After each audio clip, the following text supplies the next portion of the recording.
हाँ सर, हाँ जी। ये सर में चोट कैसे लगी आपको? सर में चोट दी उन्हें, मतलब मैं वहाँ का निकल के जा रहा था। पहले सवेरे हमारे लड़का वहाँ से पलवल होटल से टीवी लेके जा रहे थे जी, वहाँ खेत पे उन्होंने रास्ते में रोक लिया और वो टीवी गिर लिया और 10,000 रुपया उन्होंने मतलब लूट लिए।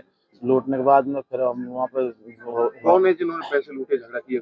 वो शिव कुमार, वो शिव कुमार, संजय, दीपक, सोनू, भगवत, नंदू। कहाँ के रहने वाले हैं? ये गढ़ी के, होटल गढ़ी के आपके गांव के? हाँ, घर घर घर आएंगे हमारे। किस वजह से वो झगड़ा, ये लूट हुई है? अब तो जमीन के ऊपर पहले से चल रहा था जी हमारा झगड़ा।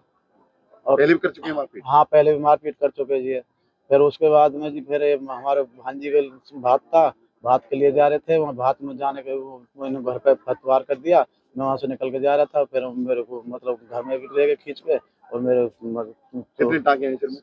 7 अब यहाँ पे हैं जी, एक दो पीछे हैं और हाथ में भी है फरसा और कुल्हाड़ी धमकी थे। दी थी कोई? है जी? धमकी दे रहे थे? हाँ, धमकी दे रहे मारने की जी। कट्टा चलाया इन्होंने, वहाँ पे फायर करी हवाई, वहाँ पे खेत पे वहाँ से लड़का के पीछे। पुलिस को शिकायत दी कोई? तो कोई कार्रवाई नहीं करी, वो जो कह रहे अभी मतलब रिपोर्ट करो। कर भी दी, पहले भी कर दी रिपोर्ट, कोई मतलब सुनवाई नहीं करी थी। कोई सुनाई नहीं? हाँ जी, दबंग है क्या ये? दबंग है जी। क्या नाम है जी आपका? ऋषि कुमार नाम है जी मेरा। ये जो आज डीएसपी ऑफिस में आपने शिकायत दी, किस मामले को लेकर दी है? ये था जी 17 तारीख को मेरे भतीजे नरेश कुमार और वेद प्रकाश होटल से मतलब टीवी को सही करा के गांव जा रहे थे और हम भात भरने के लिए यूपी के गांव कोसी के पास बठेन गांव है, वहाँ पर जा रहे थे। मेरी भांजी की लड़की की शादी थी, तो वहाँ पर हम तैयारियों में लगे हुए थे और मैंने रोशनलाल से उनसे कहा कि 10,000 रुपये लेते आना और भात में चलना। तो वहाँ से पैसे लेके और टीवी को सही करा कर गाँव जा रहे थे। जैसे ही ये ट्रीटमेंट प्लांट के पास पहुँचे, निकले ही थे, तो वहाँ पर भगवत, नंदकिशोर, संजय, राजीव, दीपक, सोनू, शिव कुमार, कल्लू और क्या नाम है इनका, जो इनकी माँ थी और इनकी घरवाली थी, तो सब ने उनको घेर लिया। और एक लड़का ट्रैक्टर चालक कृष्ण, वो भी उनके साथ था, जो जाट का है, और इन्होंने घेर लिया और इन पर लाठी डंडों से हमला कर दिया। जैसे ही लोग वहाँ बचाने के लिए दौड़ रहे थे, तो वहाँ पर इन्होंने एक हवाई फायर किया, तो लोग दूर ही खड़े हो गए और इन्होंने उससे 10,400 रुपये और टीवी लूट लिया और इनके साथ जमकर मारपीट की। और फिर उसके बाद हम थाने पहुँचे, मेरे को उन्होंने फ़ोन किया, मैं थाने पहुँचा। थाने पहुँच के हमने पुलिस को कंप्लेंट देनी चाहिए, तो SHO साहब बोले कि पहले अस्पताल जाइए, उसके बाद आना। फिर हम पहले अस्पताल गए। अस्पताल जाने के बाद वहाँ MLR कटाई, उनका इलाज कराया और थाने में कंप्लेंट देकर आए। इस झगड़े में किस किस को चोट लगी है? शुरुआत में तो वेद प्रकाश और नरेश को चोट लगी थी और मतलब उसके बाद हम वहाँ जैसे ही पहुँचे तो हमने पुलिस को कहा, तो वहाँ से पुलिस फिर हमारे साथ मौके पर गई।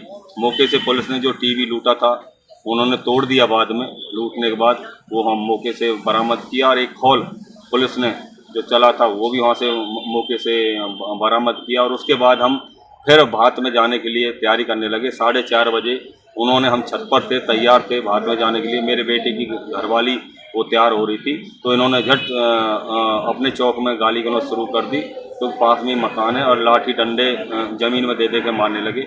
हमने इनको कहा कि भाई लड़ाई करनी है तो बाद में कर लेना, हम भात दे आते हैं पहले, हैं हम भात। तो इन्होंने मतलब गाली गलौज कर दी और उसके बाद जब इन्होंने हमारे ऊपर पथराव कर दिया। पथराव जैसे किया तो हम उसमें दुबग्गे चौबारे में ऊपर मकान के अंदर ऊपर छत पर दुबग्गे थे। तो भाइयों को जैसे पता लगी तो वो घर पर आए, तो अपने ये गेट पर लाठी डंडों से लैस खड़े हुए थे।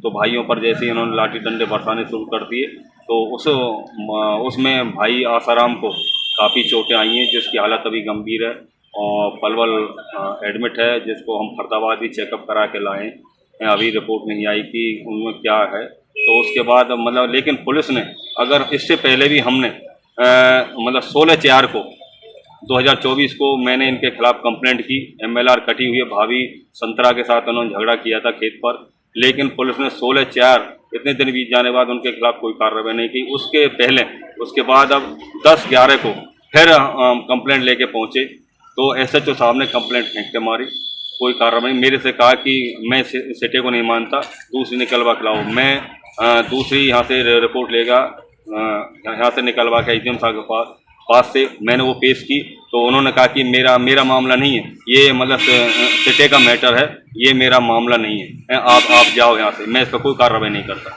अगर SHO साहब पहली दरखास्तों पर कार्रवाई करते तो आज हमारे साथ ये घटना नहीं होती, भाइयों को चोट नहीं लगती, भतीजों को चोट नहीं लगती। तो DSP साहब ने क्या आश्वासन दिया आपको? ये साहब ने आश्वासन दिया कि जो भी है इस मामले में सच्चाई सामने लाई जाएगी, जिसका कसूर है उनके खिलाफ कार्रवाई की जाएगी। अब देखना ये होगा कि क्योंकि मैंने SDM के माध्यम से भी पहले कई कंप्लेंट थाने में भिजवा चुका हूँ, लेकिन उसके बाद ये पुलिस ने उन कंप्लेंटों पर कोई भी एक्शन नहीं लिया, कोई कार्रवाई नहीं की। अगर ये पुलिस कार्रवाई करती तो ये घटना सामने आज नहीं होती।